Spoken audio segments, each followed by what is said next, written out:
You know, our friends up in Illinois, the Scheidlers, Joe, of course, everybody knows, and his son, Eric, these people can't stay out of trouble with the law. I don't know if y'all ever noticed that. They're always in the court system. But they always win. That's the great thing about the Scheidlers. They're always clogging up the court systems.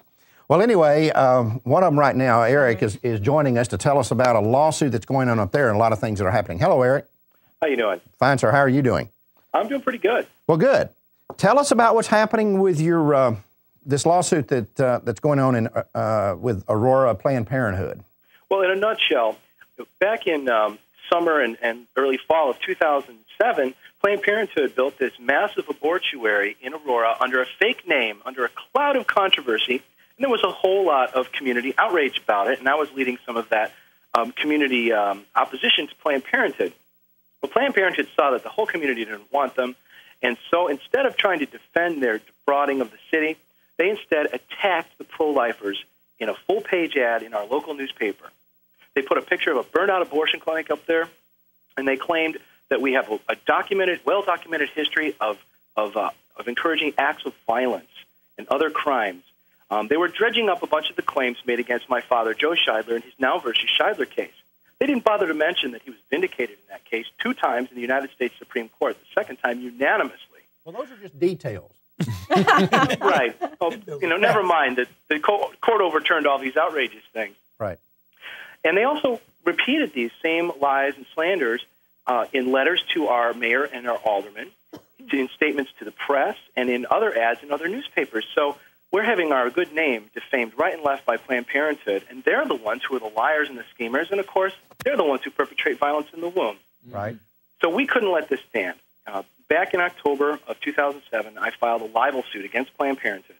Myself and some of my friends here in the town of Aurora, where I live and work, fighting Planned Parenthood. Well, Planned Parenthood turned around and a few months later finally responded with a motion to dismiss on the basis of what's called the Citizens Participation Act. This is a law designed to protect local grassroots organizers and activists from powerful entities like Planned Parenthood, for example, that have a lot of money and can scare them away from being involved in the political process through threats of lawsuits. They're trying to say we're the big bully picking on Planned Parenthood with our libel suit.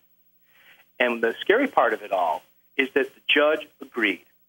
She granted Planned Parenthood a license to lie because they can claim that, well, because they were trying to get the government to do something, let them finish building this building, open their doors, therefore they can say anything they want to about us, and it's immune under Illinois law. It's really a breathtaking interpretation of the law. This is Judge Judith Braca?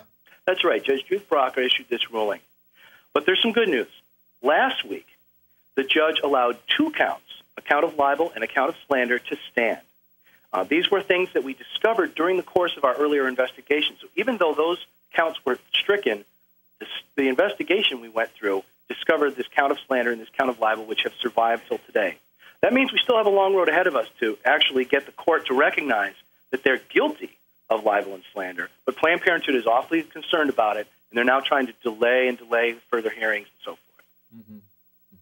But and the other thing that concerns us is it's up there in Chicago, where we know, and it's been recently uncovered, a huge scandal of corruption. But apparently, they live in a constant state of scandal, from what I can tell.